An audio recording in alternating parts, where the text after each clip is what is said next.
Quotation from myself, segment 27, quotation number 287.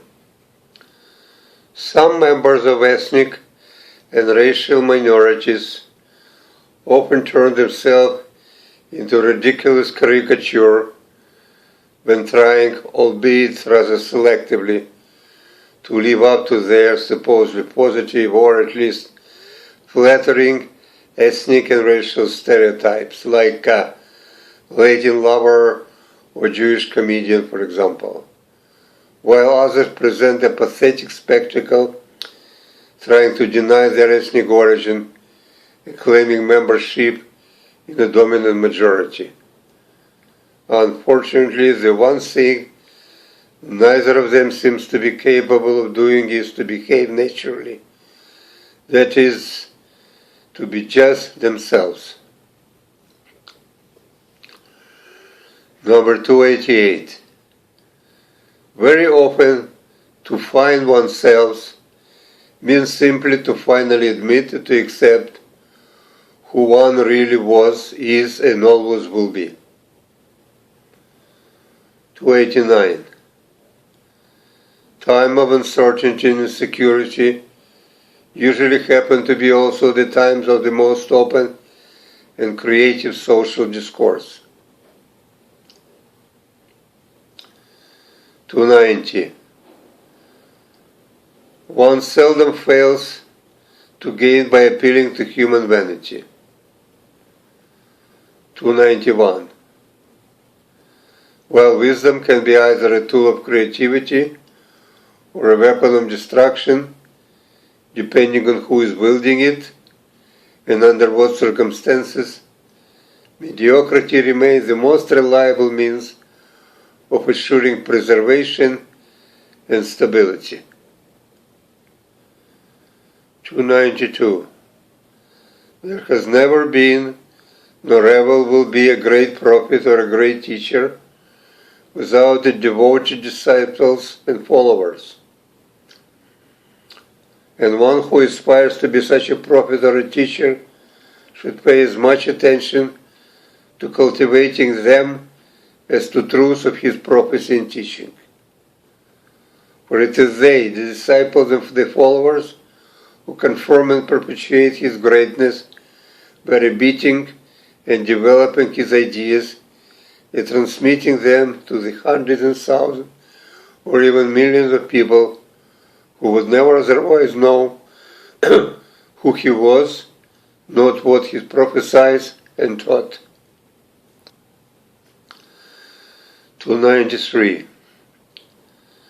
The greatest service one can render to humanity is to teach people how to accept themselves for what they really are, because there is no happiness without self-acceptance, and unhappiness is the main source of all evils. But first, such a benefactor of humanity has to learn how to accept himself, which, come to think of it, isn't any easier than to teach it to somebody else. 294. Judging by the experience of multiculturalism in such cities as Toronto, arguably the most cosmopolitan city in the world today, God must have created immigrant communities from the aging performers who are already forgotten their own country to be appreciated again by nostalgia-driven ethnics.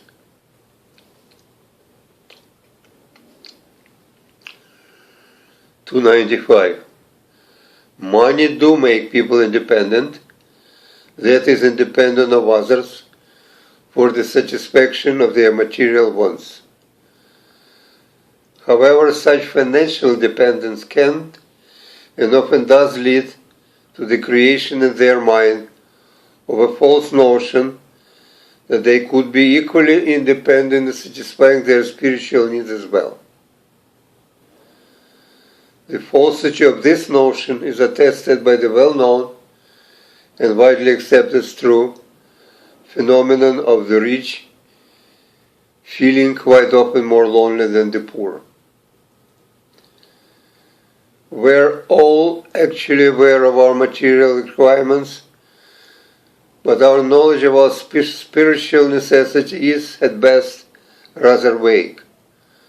Most of the times, we don't even think of them.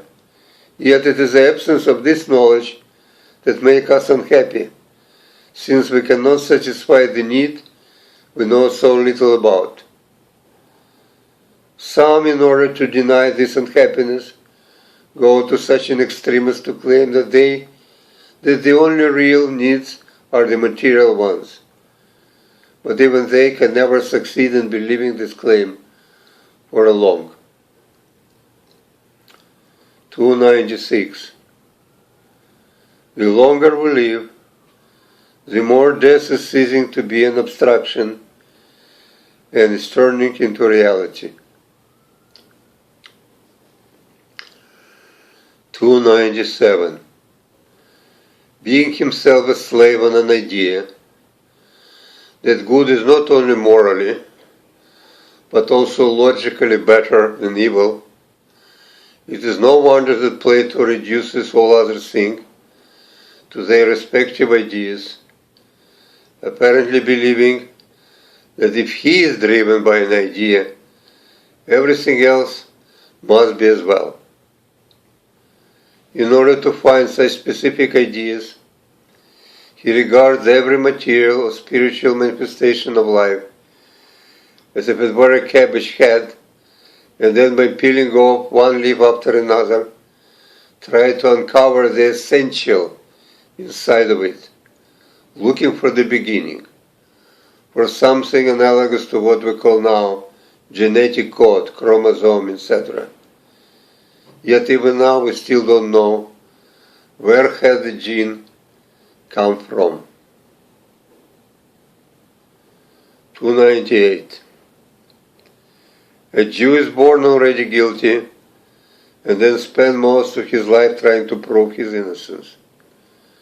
But a Jew is never judged by the same standard as everybody else. Paradoxically, despite being universally despised, he is at the same time expected to be better than anybody else.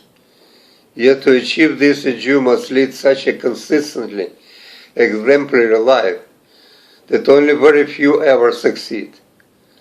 The rest die as they were born, guilty.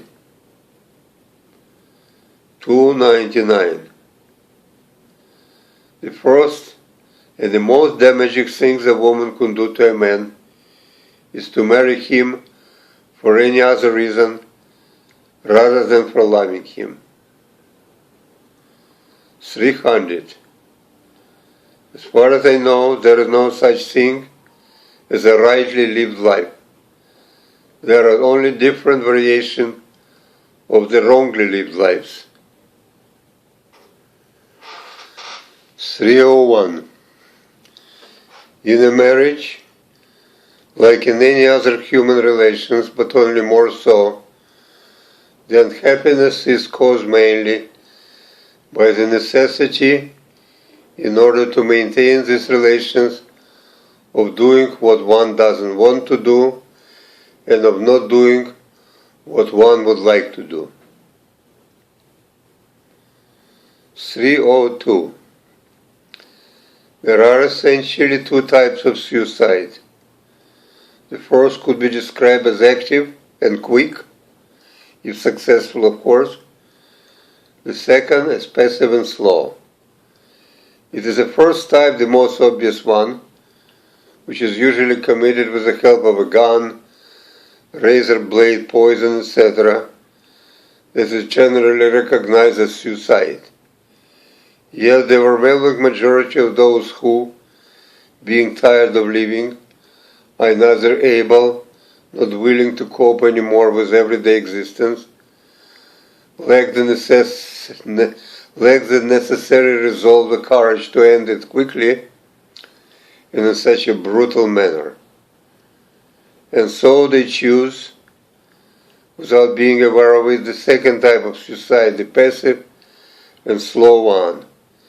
They drink in excess, became alcoholic, use drugs and turn to drug addicts, sleep on the street when they don't have to, etc., etc., etc., to name just a few all too familiar tools of self-destruction. Unable to kill themselves with one blow, they drag on in a protracted agony over living death. 303. He was a typical Jew.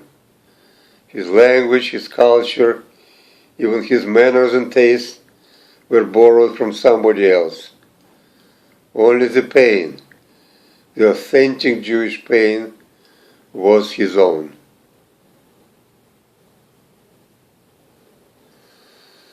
304.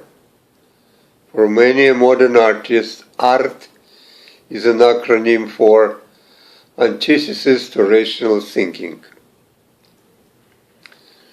305. To be a fool and to act foolishly is not necessarily the same thing.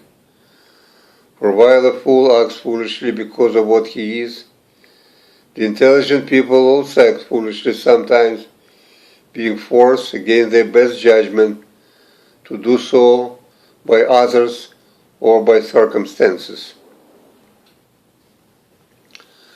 306. When in late 50s and early 60s, looking back now it's hard to believe how recently it was, Socialist East had finally met capitalist West on the open ground of the long hoped-for rapprochement. The result was not what the people of goodwill on both sides had expected it to be. Instead of mutual understanding and acceptance, the meeting has produced an unpleasant combination of envy, jealousy, and humiliation on the part of the poor East, and the embarrassing mixture of uneasiness, pity, and arrogance on the part of the rich West. Needless to say, such reactions from both sides were hardly conducive to the development of productive cooperation, which undoubtedly precipitated the collapse of Socialist East not long in historical terms after that. Whether the capitalist West will in the long run benefit from this remains to be seen. And depending on the final outcome, history was either declared the 60s as a time of lost opportunities or as a catalyst for the furthest progress of humanity. As of now, the jury is still out. 307. Envy and jealousy are the worst possible incentive for action. But unfortunately for most of us, this is often the main motivation when we try to change our lives. 308. The awareness of the desirable ends, without the knowledge of the appropriate means to reach them, could only lead to frustration and irrational action.